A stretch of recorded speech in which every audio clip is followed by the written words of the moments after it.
bothered you that Ben Hogan never called you by your real name? Well, that's funny because it did bother me. And I wasn't ever quite sure why he didn't, but till the day he passed, I never remember him calling my name out and pronouncing my name, Arnold or Palmer. Or it was hey you or something like that all the time.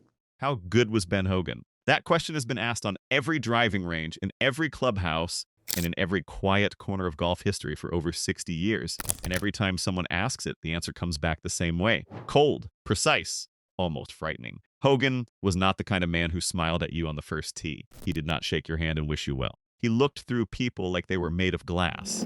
He called grown men fella because he did not bother learning their names. He questioned whether rising stars even deserved to be in the same tournament as him. He picked up the phone when a desperate champion begged for help, listened in silence, and then hung up without saying a word. By every social standard, Ben Hogan was difficult, cold, and often brutal. But here is the thing. Every single legend who ever crossed his path, every player who felt his silence, his dismissal, or his presence on a practice range walked away changed forever. If you love golf history like this, hit the hype feature right now and give this video some hype. It takes 2 seconds, and it genuinely helps us keep making content like this. Now, back to the man, because these legends were not just admirers watching from distance. They were shaped by him, challenged by him, and in some cases rebuilt from scratch because of him. 10 of the greatest players in history had a story about Ben Hogan. Every story tells you the same thing. He was operating on a different level entirely. So why did the best players who ever lived treat Hogan like the final boss? Because when he hit a golf ball, it looked like it had a plan. It always did. We are counting down from number 10 to number 1, starting with a man born in the same year as Hogan, pushed him further than almost anyone. Number 10 is Sam Snead. Sam Snead and Ben Hogan were born in 1912. They came up together, competed together, and pushed each other for decades. But they could not have been more different. Snead had the most natural, fluid, and golf swing the game has ever seen.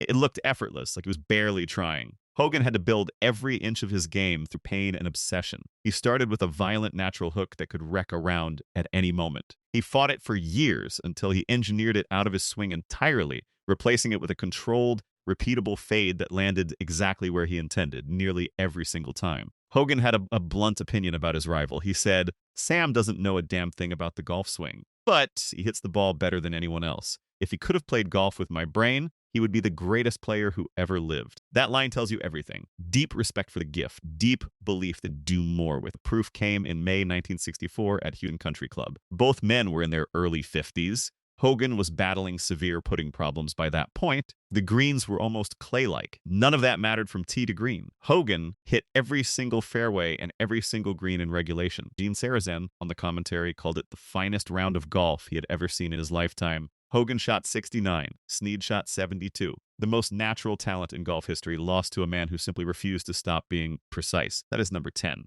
Number 9 is Jim McLean. Jim McLean is one of the most respected golf instructors who ever lived. He wrote a book called The Complete Hogan. He has spent years studying footage, swing mechanics, and the testimony of players who saw Hogan in person. And the thing that stands out most to McLean is not a specific shot or a specific tournament. It is what happened on the practice range time after time throughout Hogan's career. Touring professionals do not watch each other. In the world of professional golf, players are laser focused on their own games. They do not stop to observe a competitor hitting balls on the range, except with Hogan. McLean said it plainly. Pros don't watch anybody, but they watched Hogan. When Hogan went to the range, other professionals would stop their own sessions and simply stand there in silence. Ball after ball, the same shape, same height, same landing zone. McLean's analysis of historical footage confirmed that Hogan had mastered a flat to slightly bowed wrist position just before impact, which allowed the club face to arrive perfectly square every single time, without any active hand movement. No guesswork, just pure, repeatable contact. Hogan had zero patience for watching without working. At one point, a group of touring pros stood behind him, staring. He turned around and told them, "No wonder you aren't getting better. You've all got calluses on your asses." He wanted to be left alone to perfection. The doing was always the answer. That is number 9. Number 8 is Butch Harmon. Butch Harmon became the greatest swing coach of the modern era. But long before that, he was the son of Claude Harmon Sr., one of the only men Ben Hogan ever truly considered a close friend and equal. Claude Sr. was head professional at Winged Foot and Seminole, and he and Hogan played practice rounds together at almost every major championship for years. That friendship produced one of the most famous stories in golf history. During a practice round at the 1947 Masters, on the par 3 12th hole at Augusta, Claude Harmon Sr. hit a perfect tee shot straight into the cup, a hole-in-one. The gallery erupted. Hogan stood there in silence, puffed his cigarette, hit his own shot a few feet, made birdie, and walked off. He turned to his closest friend and said, "Claude, I can't ever remember making a 2 on this hole." "What did you make?" Claude replied. "Well, Ben, I made an ace." Hogan said nothing, wrote a 1 on the scorecard, folded it up, and put it in his pocket. For decades, that story was held up as proof that Hogan was so locked into his own game he literally missed his best friend's hole-in-one. Then Butch Harmon set the record straight. Hogan later told sports psychologist Dr. Bob Rotella, "I knew he'd made a 1. I always felt it was my obligation as a golfer to watch my playing partner's ball. He knew I was just teasing him. But it did make a great story," he added, smiling. That's the sort of thing legends are made of. The Iceman had a sense of humor after all. That is number 8. Number 7 is Jackie Burke Jr. Jackie Burke co-founded Champions Golf Club in Houston and knew Hogan for most of his life. But the moment Burke is most associated with when it comes to Hogan is one of the quietest and most emotional in golf history. On the 13th of May, 1971, Hogan was playing in the Houston Champions International at Champions Golf Club. He was 58 years old. The injuries from his near-fatal car crash in 1949 had never fully healed. The leg pain and circulatory damage had been a constant companion for over 20 years. On that day, it had finally won. Playing the par 3 12th hole at 11 strokes or par, Hogan knew his body could no longer answer the demands of championship golf. Burke watched it happen. He recalled, "This is the spot where Ben Hogan's career came to an end." He called the tour official and said, "I'm done." That was his last competitive round. No speech, no ceremony, no farewell. He spoke 2 words to an official and walked off the course forever. Quiet, complete, dignified. A legend leaving on his own terms. That is number 7. Number 6 is Chi-Chi Rodriguez. Chi-Chi Rodriguez was one of the most joyful and theatrical players to ever walk a fairway.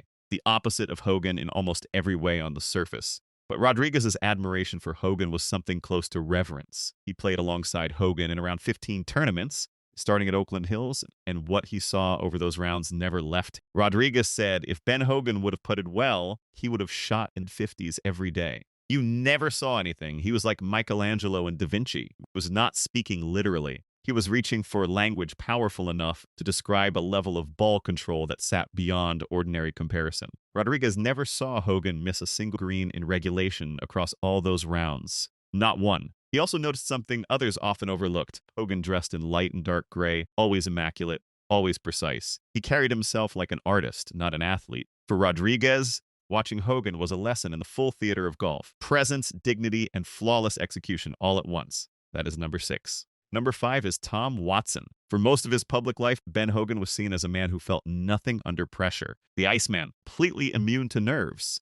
That image was shattered for Tom Watson during a private lunch with Hogan in Fort Worth in the mid-1980s. Watson was already one of the premier pressure players in the game, but he had always been curious, so he asked Hogan directly, "Mr. Hogan, how nervous did you get when playing in a golf tournament?" Hogan did not hesitate. Watson remembered exactly what he said. He said, "Tom, I was so nervous I was jumping out of my skin, and I took that to heart." If Hogan felt that way, then nerves were not a flaw. They were not something to eliminate. They were the universal price of caring, paid by everyone who ever competed at the highest level. Watson immediately adjusted how he handled pressure. He walked slower when things got tight. He loosened his grip when tension crept in, remembering Hogan's warning that white knuckles were the first thing to collapse a swing under stress. One conversation changed how Watson competed for the rest of his career. That is number 5. Number 4 is Gary Player. Gary Player is one of only 6 men in history to win all 4 major championships, one of the greatest who ever played. And his verdict on Ben Hogan was absolute. Player said Hogan was the best striker from tee to green that ever lived without a question, and he was the only man I met in my life that knew the swing from A to Z. That is not flattery. That is a judgment from one of the most knowledgeable players in the history of the sport. But their personal relationship was complicated. Early in Player's career, Hogan offered him a sponsorship deal to play Hogan-branded clubs. Player signed with a rival instead. Hogan took it personally, and the warmth between them chilled sharply. Years later, Player was struggling badly in Brazil and rang Hogan in desperation. Hogan listened, then told Player to call the company he had signed with, and hung up. That was the full conversation. Despite all of it, Player kept spreading Hogan's ideas. He regularly quoted the philosophy that anytime you hit a straight shot, it is a fluke. You have to either draw or fade the ball. never aimed for straight. The friction never changed what player knew to be true about Hogan's genius. That is number 4. Number 3 is Lee Trevino. In December 1957, a 17-year-old Lee Trevino boarded a troop ship bound for Japan after joining the U.S. Marines. In the ship's library, he found a copy of Sports Illustrated with Ben Hogan on the cover. It was the first installment of Hogan's instructional series, The Modern Fundamentals of Golf. Trevino read it over and over for the entire 22-day voyage. He said simply,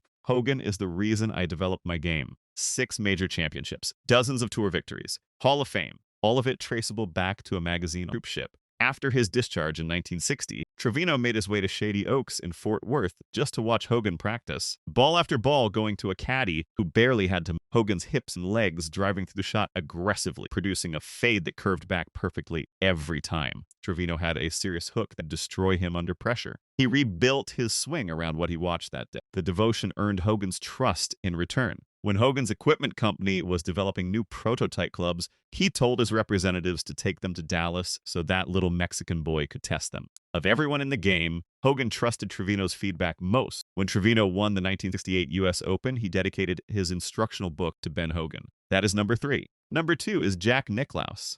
Jack Nicklaus is widely considered the greatest golfer who ever lived. 18 majors, a career that defined excellence. And when Nicklaus was asked about the best ball striker he had ever seen, the answer was immediate. Hogan was the best striker from tee to green that ever lived without a question. Nicklaus said that based on what he witnessed with his own eyes at the 1960 U.S. Open at Cherry Hills. He was paired with Hogan for the final 36 holes. Greens in regulation means hitting the green in the right number of shots, giving yourself a chance to make birdie or par. Hogan hit all 18 greens in his second round, then the first 34 of the final 36 holes in regulation as well. That is 52 consecutive greens in regulation under national championship pressure. The streak ended on the par 5 17th. Needing a win, Hogan hit a delicate pitch over water. The ball barely cleared and then spun back in. Bogey. He made triple bogey on 18 and fell to 9th. Nicklaus finished second. Despite the heartbreaking collapse, Nicklaus never forgot what he had seen. He described Hogan's mechanics as the gold standard of repeatability. Never matched. Not even close. That is number 2. Number 1 is Arnold Palmer. Arnold Palmer changed golf forever. He brought it to television. He built a following of millions. He was everything charismatic and exciting and accessible about the sport. And Ben Hogan could not have cared less. For years, Hogan refused to call Palmer by his name. Not Arnold, not anything. Just fella or hey you, as though Palmer were a stranger not worth knowing. The dismissal reached its most pointed moment in the locker room at Augusta National before the 1958 Masters. Palmer was young, hungry, and desperate for validation from the men above him. Instead, he overheard Hogan loudly asking other players how in the hell Palmer had even gotten an invitation to the Masters. Palmer recalled, his exact remarks were, how in the hell did he get in the Masters? And of course, when I won the Masters, I personally had a little personal satisfaction from that. He won that Masters. On the Sunday, Palmer's tee shot on the 12th embedded in the muddy turf. A local official told him to play it as it lay. Palmer refused, played a second ball, made par, and when Bobby Jones' par stood, Palmer had a one-shot victory and his first green jacket. The insult became the fuel. Their rivalry never softened. In one memorable pairing, both men drove the ball and one sat 80 yards ahead of the other. Hogan, Palmer, and their caddies walked right past the shorter ball without a glance. Hogan stood over the long ball, cigarette in hand, and stared down the fairway. He said nothing. He did not need. Then in 1966, a photographer caught both men taking a drag of their cigarettes at exactly the same moment on the second tee at Augusta. That image became iconic. Two legends from different worlds united for a second in smoke and history. Hogan never handed Palmer anything. Not a compliment, not a kind word, not even his name. Palmer understood exactly what that meant. The coldness was a standard, a refusal to lower the bar for anyone. Ben Hogan changed how golf was played, practiced, and understood. He gave Palmer fury as fuel. He gave Nicklaus the image of what true precision looked like. He gave Trevino a blueprint for a Hall of Fame career. He gave Player the language of a perfect swing. He gave Watson the freedom to be nervous. He gave Rodriguez the image of an artist with a golf club. He gave Burke the memory of a legend's quiet, dignified exit. He gave Butch Harmon proof that warmth lived beneath the famous frost. He gave McLean the blueprint that instructors are still chasing today. And he gave Snead the toughest loss of his career from a man who never stopped working. Hogan did not win with charm or natural gifts. He won because he worked harder, thought deeper, and refused to accept anything less than perfect. That is the legacy. That is the answer to the question. That is how good Ben Hogan was. If this hit you somewhere, drop a comment below. Tell us which moment you found most powerful. Like and subscribe if you have not hit hype yet.